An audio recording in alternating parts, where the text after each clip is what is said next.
Gary Stevenson has been on Piers Morgan with US right-winger Dave Rubin. Let's have a look. I got paid millions of dollars a year to bet on the collapse of your working class, okay? I've walked away to come here on this show for free because I want to tell the public, the American people, this gets worse. Now, you know Gary Stevenson, you know what he argues for. He thinks rising inequality is making poor people poorer because rich people get to buy up all the assets.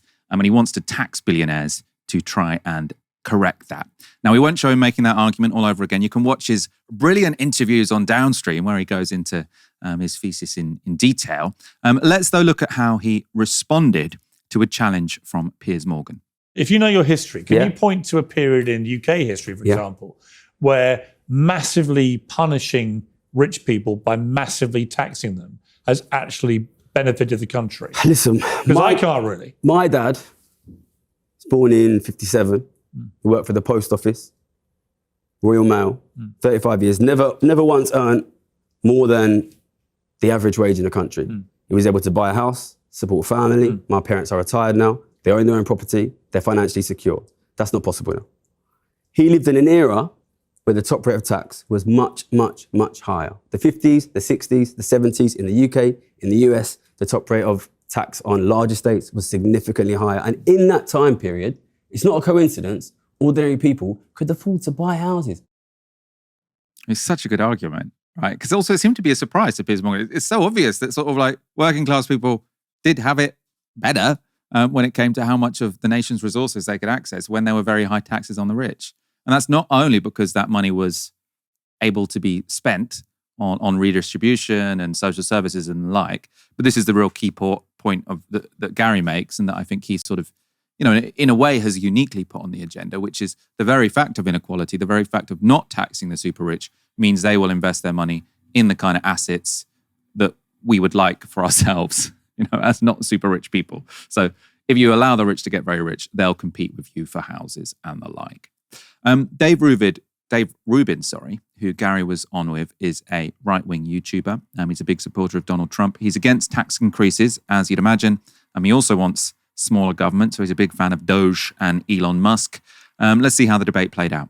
What I'm talking about is creating the conditions that will allow people to live a life that they want to live and work a job that gives Create the conditions of the 50s. Well, no, create the conditions of the 60s. So your solution, I completely disagree with, which is, let's just take more from those people. They have too much. And if we only give it to the government, which whether you're in this country or in my country, I think it's fairly obvious that most of our governments are completely fraudulent and backwards and doing virtually nothing right. Who's doing the taking? Who's doing the taking? Which group in our society is getting richer and which group is getting poorer? So again, who is doing the taking? So I accept that the rich are getting richer. I'm just here to protect my people. Poorer. I'm just here to protect my people. I think what you would want to do. I think we're agreed about the reality. Right, what we're disagreeing about is the solution. And the solution is get the government out of the way. Stop spending. Stop. But you think the government should be much more involved? Let me take you by a hand and lead you through the streets of London. I'll show you something. But again, that's because your government clearly has done policies, it seems you both are in agreement on that hasn't created the conditions for economic prosperity. You might want to talk about importing people that you then had to put on the dole. They've been slashing the state for 14 years, boss. They slashed the state, they slashed the state, they slashed the state. So you think if the state and now my friends' kids don't have no places to go, they don't have no local services, if the police barely exist, things would be better. The hospitals aren't working, the schools are shutting down. I do love Gary Stevenson. A very good way of arguing that, shrinking the state isn't necessarily going to work out better for working people. Well, it's definitely not going to, right? Dave Rubin there is saying, the way you get the country growing is you cut government spending. Gary Stevenson saying, we already tried that for the past 14 years. It didn't go very well, right? By the way, it's also the same argument I think you can make about defund the police, but defunding the state doesn't tend to go very well. Let's look at one more clip. This is the last one we'll show you. You are absolutely right. I think we can all agree. We have all agreed. You're right. The rich are getting richer and the poor are getting poorer. So what do we do about this? There is a caveat. There is less child poverty now than there's ever been in the history of the recorded planet. People also, to make you also feel happy, people are living longer than they've ever done in history. They're living healthier because we're curing so many more diseases.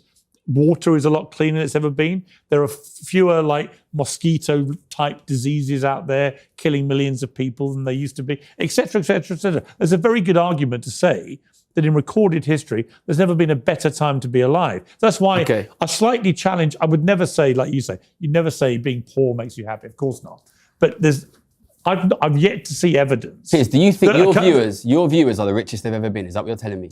No, but I don't. But I think that there's certainly less child poverty statistically in the US. There's ever been. Your average American is in the West generally, actually. In the West, generally. Your viewers can make their own opinion of that. You don't think that's true? I want your viewers to ask themselves: do I feel the richest I've ever been? Because I'll tell you who's the richest they've ever been: me, and probably you, and probably you, and Donald Trump, and Elon Musk. And in my opinion, what I see, I'm from a poor background. Yeah, but I think you're a great example of somebody who's made something of himself, come from a poor working class background by your own admission, and you turned yourself into the best trader in the world. You're a great example. And yet what you seem to be wanting to do is almost retreat from your success. I don't want to tax I don't want to tax working people more. Okay? I worked hard to drag my family out of poverty, right? And I paid 60% a year tax. At the same time, Duke of Westminster inherits £10 billion, more than 3,000 times what I made, pays nothing. Do you think that's fair? No. Do you think that's fair? No, but again, so let's change it. Let's tax working people less, your viewers less, and let's tax the billionaires more. Do you think that's fair? No. Do you think that's fair? No. Then let's change it.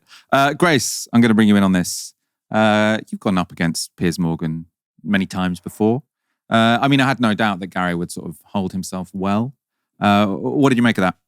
Oh, Gary's so great. Gary's great because he's authentic. He has appeal for the same reason that, someone like Mick Lynch has appeal, which is that he's not going on TV to get clips for social media or to kind of boost his career or any of those things.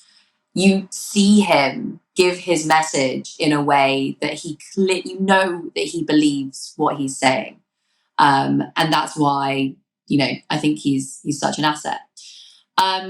I agree with him very much about the wealth tax. I think the campaign that he's a part of, which is a bunch of billionaires, basically millionaires getting together saying, tax us more, please, government. They staged an intervention at Davos to say, governments, please tax us more. I think that's great.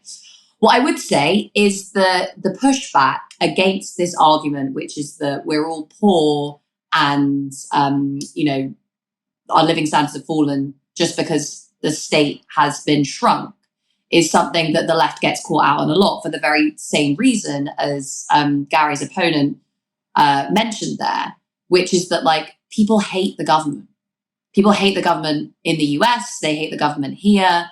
Why do they hate the government? Because they absolutely despise politicians of most major parties. Politicians have come in at every election saying, we're going to make life better for you, and utterly failed to change anything.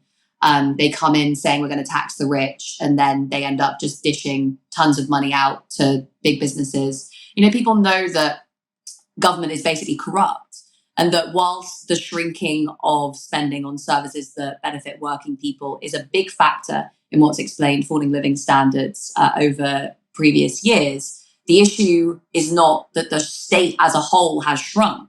The state has gotten very big when it comes to giving out money to billionaires and policing climate protests. It's just gotten very small for workers. Why is that? Well, it's because there's an imbalance of power in our society as a whole. Not an imbalance of power between states and markets, because the governments are in bed with the CEOs and the financiers. The issue isn't that, there's an imbalance of power between politicians and executives. The issue is that there's an imbalance of power between elites and everyone else, which is why the kind of bigger state messaging, I don't think cuts it as a kind of wholesale narrative. Obviously we need things like a wealth tax, but it has to be part of a broader set of proposals that the left is pushing to say we need to rebalance power in society away from, yes, the executives and the heads of the big banks, but also the politicians that are in their pockets, and pull power back down to you as workers within your organizations by taking on these fuckers, sorry if I'm not allowed to say that, by organizing the labor movement and pulling power down into your communities by taking on these corrupt politicians and, getting out into the streets and taking on this government that's telling you that you're not allowed to protest and is trying to throw you in jail if you try. I really like Gary, really rate his style of communicating, really rate his whole vibe. I do think that we need to move beyond this big state, small state messaging and start thinking about these questions of power. How do you tax wealth? I mean, because, I feel like lots of people are making the argument like we should tax wealth. Wealth inequality is out of control. I mean, Piketty made it ages ago, didn't he, in that book? And it's very convincing. I agree with Gary Stevenson. But I suppose because it never really comes up as a policy question, because it doesn't really seem like many governments are proposing it. I'm not sure how much sort of work has been done on what it would look like, how it would work. I wonder if you're more on top of this than I am. You've got a bathtub full of water. That's a stock. And then you have the tap of water dribbling into that bathtub. That's a flow. Now, we tend to levy taxes on flows of income, generally. So when you earn an income from work, you get taxed on that income. When you earn an income from wealth, for example, when you receive dividends because you own shares, you get taxed on that income, on that flow. There are also taxes on wealth that relate to more water coming into the bathtub. So that's like capital gains, for example. That's an increase in the value of the asset that you've had over time. These are all ways of getting around the problem that it's hard to tax a stock. It's hard to levy a tax on the amount of water in the bathtub. It's hard to ascertain the amount of wealth that any one person has and then levy a tax on it. So that's been one reason why people have resisted introducing wealth taxes over the last kind of several decades. The issue is that the wealthy's gotten really good at disguising the flows to avoid the taxes on those flows. So, they've taken some stuff out of the bathtub and channeled it underground into a different bathtub that's, headquartered in the Cayman Islands, where they don't have to pay any tax on it. And then they've, used the trust that they've set up to buy a mansion in London where the beneficial owner is a, shell company in Panama, right? So the argument for a tax on stocks of wealth is that we basically need to get better at assessing how much wealth people actually have, individuals who live in this country and are taxed in this country actually have, which would require a huge organizational and bureaucratic effort, by the way, but it's not impossible. It has been done before and it could have been done again. And then tax those values at, a very small percentage of the total value of that asset. And it's basically a way of capturing all of that wealth that has accrued over this long period of time when the wealthy's become much wealthier and also gotten really good at avoiding taxes on flows.